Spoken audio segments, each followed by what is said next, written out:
I'm Vanessa from SpeakEnglishWithVanessa.com. Can you really sound like an American English speaker? Let's talk about it. Have you ever been watching an American TV show or movie and you heard a phrase? Don't get bent out of shape over it.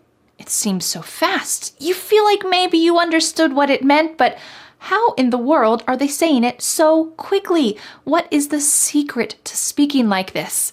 Well, today I would like to help you with 5 common American English phrases that include key American English sounds. This lesson will help you to level up your vocabulary and also level up your pronunciation and understanding skills. So the next time that you hear these phrases and you hear American English speakers, you will know exactly what they're saying. And of course, like always, I have created a free PDF worksheet to go with today's lesson. You can download this worksheet and learn all of the pronunciation points, all of the sample sentences, all of the ideas, and at the bottom of the worksheet, you can answer Vanessa's challenge question so that you never forget what you've learned. You can click on the link in the description to download that free PDF worksheet today. All right, let's get started with our first American English phrase and pronunciation point. Have you ever been looking at social media and you thought, the grass is always greener on the other side? And then you realized, maybe the grass isn't always greener on the other side. There's probably some hidden costs to all of these wonderful things that you're seeing online. And that's really the truth. Social media is not real. So this common phrase, the grass isn't always greener on the other side, means that the other person's life or something that you're not experiencing always looks better than what you currently have. But in reality, that's not really true. If you get to that other place, if you do that other thing, it's not always the paradise that you expect. So let's break down this pronunciation so that you can use this phrase and say it clearly. The grass isn't always greener on the other side. Do you hear the sound that I emphasized?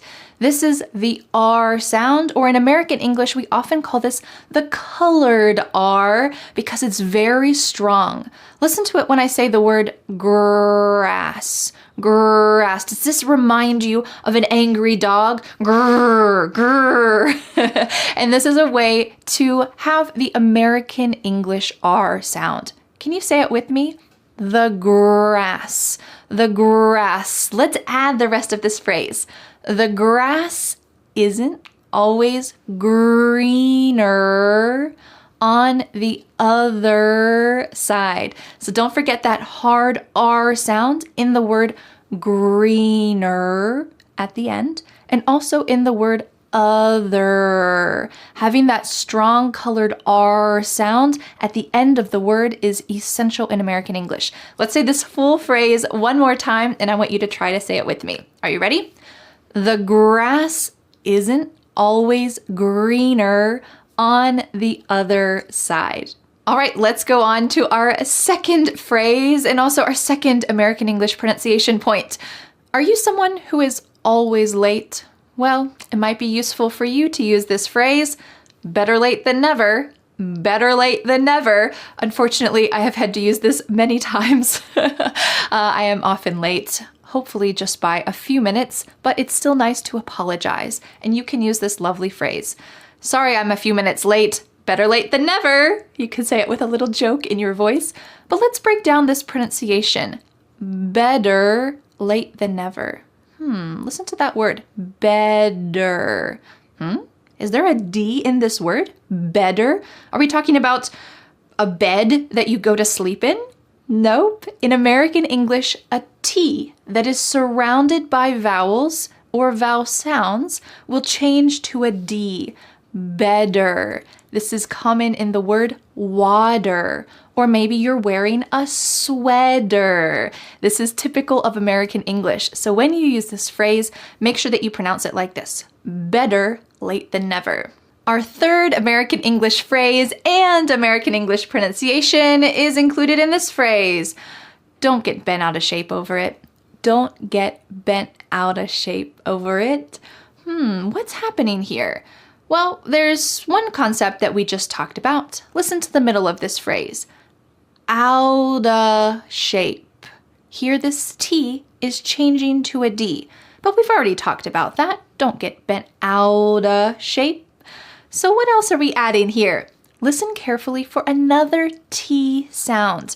A lot of these words end in T, but as I say this phrase, I want you to listen to see if you can hear any of them. Do you hear T when I say this phrase? Don't get bent out of shape over it. The sad news is no. All of these T's are what we call stopped T's. So it's not wrong to say don't get bent, but when you hear fast American English speakers, you're going to hear them stop the T in their mouth. So let's take a look at this common contraction. Do not becomes don't, but when we pronounce it in a fast sentence, you're more likely to hear don't. My tongue is at the top of my mouth, like it's going to make that T shape, but I just don't let the air come out. Don't get, my tongue is stopped at the top of my mouth. I did not say get. Instead, I said get, and then the next word, bent, becomes bent. Don't get bent, and our next word is the linking with the D sound. Out of shape over it. And that final word, it, also has a stopped T. So that T is going to be at the top of my mouth. It. This is a lot. Let me give you the context and what this means, and then we'll say it together. Let's imagine that your friend's boss gives her some, we'll say, constructive criticism, some feedback that maybe didn't feel too great to get. You might say, hey, your boss was just trying to help. Don't get bent out of shape over it. She was just trying to give you some advice. It might not sound kind, and it's certainly not something you really wanted to hear, but don't get bent out of shape over it. You're not going to get fired. It's going to be okay. This means don't take something too seriously. So can you say this phrase with me? Yes, let's say it together. Don't get bent out of shape over it. Don't get bent out of shape over it. Don't get bent out of shape over it. It'll be okay. Our fourth American English phrase and American English pronunciation is included in this phrase. What goes around comes around. Let's talk about this pronunciation really quick. What goes around comes around.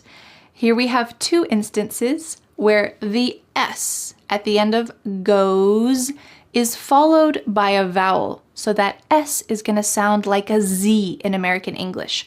What goes around comes around. And this phrase has to do with your behavior, if it's good or bad, like karma, will hopefully happen to you again too. Usually we use this in a negative sense to make ourselves feel a little bit better.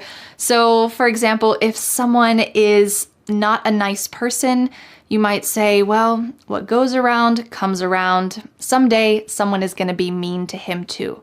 Or if one of your coworkers gets fired because they're always late, you might say, well, what goes around comes around. He didn't respect his job and this business. He was always late, so he got fired. His own actions ended up affecting him. You can use this with positive things like, I'm always nice to my friends, and when I need them, they also care for me. We could say what goes around comes around because your behavior is coming back to you, but it's more likely used in a negative situation. Bad behavior will come back to haunt you someday. So let's try to say this phrase together with the S changing to a Z so that you can use it clearly and accurately in conversations. Are you ready? What goes around comes around. What goes around comes around. Great work. Our final American English phrase and American English pronunciation point is this phrase. We'll cross that bridge when we get there. We'll cross that bridge when we get there. Does this phrase exist in your language? I feel like this is kind of an international idea, that you're dealing with a problem and you know that some other problems might come in the future, but you don't want to think about them now. We'll cross that bridge when we get there. Let's focus on our current problems instead. Well, let's take a look at this pronunciation, especially that first word.